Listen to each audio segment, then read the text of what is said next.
Congress leader Rahul Gandhi ने कहा कि चीफ मिनिस्टर चंद्रशेखर राव हुकूमत के अहम महकमों, रेवेन्यू और दूसरे खलमदान अपने पास रखते हुए रियासत की अवामी दौलत को लूट रहे हैं। उन्होंने कहा कि अब तक बीआरएस हुकूमत ने 1 लाख करोड़ की अवामी दौलत को लूट लिया है। फिर एक मरतबा इस पार्टी को इख्तिदार में लाने पर केसीआर खानदान अवामी दौलत को मजीद लूट लेगा।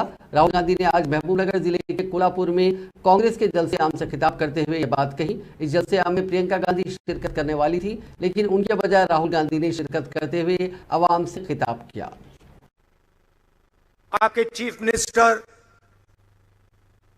उनका परिवार और दूसरी तरफ तेलंगाना की जनता, माताएं, बहनें, బేరోజ్గార్ యువ ఒకవైపు ముఖ్యమంత్రి గారి కుటుంబం ఉంటే ఇంకొక వైపు యావత్ తెలంగాణ సమాజము, నిరుద్యోగులు, మహిళలు, యువతి యువకులు ఉన్న విషయాన్ని గుర్తు చేస్తా ఉన్నాం।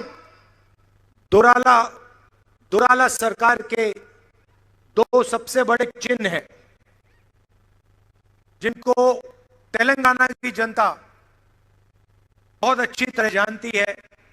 इसके बारे में आपको हर रोज सुनने को मिलता है। दुराला तेलंगानालो ఏం జరుగుతుంది అన్న విషయం తెలంగాణ సమాజం ప్రతిరోజు వీక్షిస్తూనే ఉంది, ప్రతిరోజు గమనిస్తూనే ఉంది, ప్రతిరోజు అనుభవిస్తూనే ఉంది। सबसे बड़ा धोखा कलेश्वरम प्रोजेक्ट का धोखा, అత్యంత పెద్ద మోసం, దగా ఈ ప్రభుత్వం చేసిందంటే కాళేశ్వరం ప్రాజెక్టు పేరు మీద లక్షల కోట్ల అవినీతి అనే మోసం। बीजेपी बीआरएस ने तेलंगाना की जनता से 1 लाख करोड़ रुपया